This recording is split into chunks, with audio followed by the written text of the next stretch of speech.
আমাদের রেমিটেন্স যোদ্ধা ভাইয়েরা বিদেশে বসে আমাদের দেশে ফোন দিয়া মাঝে মাঝে ফোন ধরতে পারি না, পরে মেসেজ পাঠায় যে কাকু মোবাইল নাম্বারটা দাও, তোমার কিছু টিয়া পাঠায়।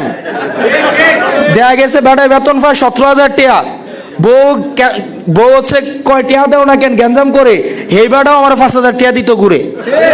এই লোকগুলার যে আবেগটা, এই আবেগটা কোন জায়গা থেকে আসে?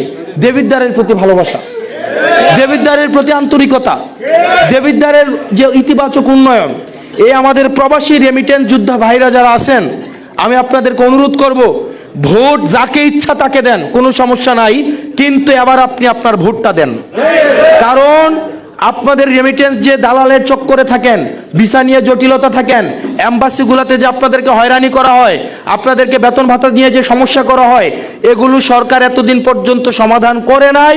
কারণ সরকার জানে এগুলো সমাধান না করলেও সমস্যা নাই, কারণ সে আমাকে আটকাইতে পারবে না।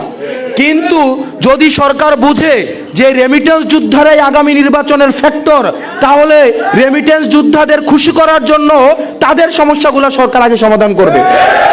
সেজন্য বাংলাদেশের রেমিটেন্স যোদ্ধারা পৃথিবীর